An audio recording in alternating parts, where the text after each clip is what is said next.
Welcome to this explainer. Today, we're unpacking a fascinating and, honestly, highly consequential geopolitical maneuver. We're diving deep into international affairs expert Ibrahim Idris's analysis regarding a really profound shift in U.S. policy toward the crisis in Sudan.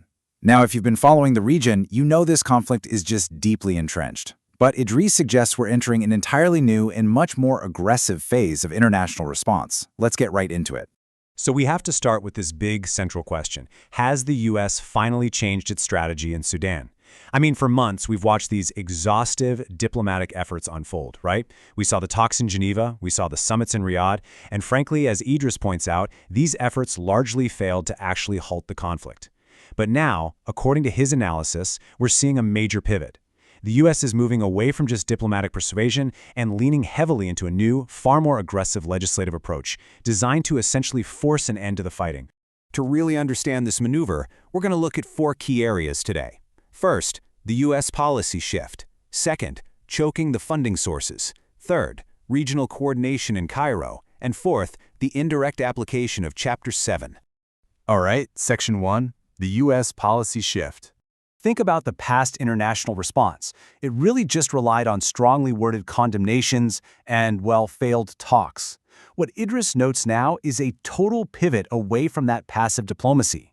Instead, we're looking at a strict, bipartisan legislative straitjacket. It's about creating a concrete, actionable legal framework designed to squeeze the conflict from the outside in.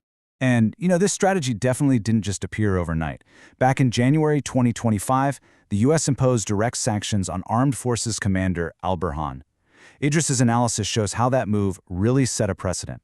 It led to strategic regional coordination in Cairo by mid-2026, which is now culminating in the comprehensive, sweeping U.S. legislation we're expecting later this year. It's a very deliberate buildup. And here's something you don't see every day in modern politics: genuine bipartisan support. You've got Senators Chris Coons, Cory Booker, Jeanne Shaheen, and Jim Risch all on board. Idris emphasizes this heavily, and for good reason. An intervention driven solely by the executive branch, that can be reversed with the stroke of a pen. But with the full, unified weight of the U.S. Congress behind it, this legislation gains serious, long-term teeth. Okay, moving on to Section 2, choking the funding sources. Look, you simply can't fight a war without money. And that is exactly the focus of 2 proposed bills: the U.S. participation in Sudanese Peace Act and the Act to Prevent External Aggression and Escalation of Conflict in Sudan for 2026. According to Idris's research, these aren't just symbolic gestures. They legally mandate the disruption of the war's global supply chains, leveraging the massive weight of the U.S. financial system to force an end to the fighting. This is where we see the net really closing in. This legislation is highly specific. It doesn't just broadly target, the military. It specifically goes after the businessmen acting as brokers. It targets the arms purchasing networks, the suppliers of explosives, and absolutely critically, the financial organizations processing the money. Essentially, it's an impartial financial tourniquet designed to completely dry up the lifelines of both warring factions, regardless of whose side they're on. Which brings us to Section 3, regional coordination in Cairo. Because, let's face it, American legislation can't just operate in a vacuum. It requires local buy-in. That's why pivotal meetings recently took place in Cairo. You had the U.S. envoy, Egypt's foreign minister, and crucially, Eritrea's foreign minister, all coordinating directly with the UN and the White House. Idris observes that including Eritrea is a massive signal of practical regional alignment. It means Sudan's direct neighbors, not just Western powers, are finally getting on the exact same page. So, why the sudden rush for alignment right now? Well, because the global stakes have absolutely skyrocketed. As Idris highlights, this is no longer just a localized conflict. The instability directly threatens Red Sea security and international navigation through the incredibly vital Bab el-Mandab Strait. A disruption here, that threatens a massive global economic fallout. Idris even notes fears of a wider international conflict, or the economic precursors to a global war, if these waterways remain under threat. The world literally cannot afford for this region to collapse. Finally, Section 4, indirect application of Chapter 7.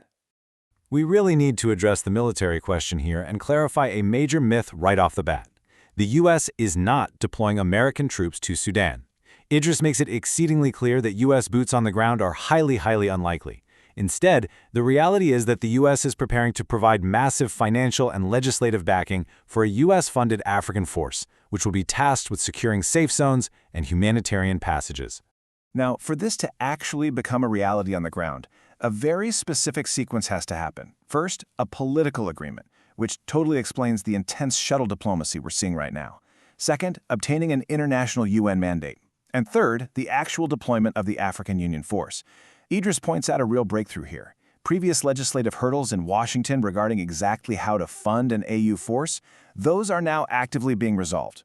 Which brings us to this incredibly powerful conclusion from Ibrahim Idris. He says, I look at this issue as if Chapter 7 will now be applied indirectly through joint coordination between active international powers with the support of the United Nations. Just to give you some context, Chapter 7 of the UN Charter is the ultimate tool. It literally authorizes the use of military force to restore peace and security. Idris's core thesis is that this elaborate U.S. legislative and financial net is essentially a backdoor mechanism to achieve a Chapter 7 military intervention, completely avoiding a direct Western invasion. So, we leave you with this central question to think about. Will this sophisticated legislative chokehold, combined with an indirect U.S.-funded African military framework, finally succeed where years of traditional diplomacy have completely failed? It's a remarkably bold strategy, attempting to neutralize a conflict through financial strangulation and proxy security. How this plays out is absolutely going to redefine international interventions for decades to come. Thank you so much for joining this deep dive, and definitely keep an eye on these upcoming legislative votes in Washington. They are going to be historic.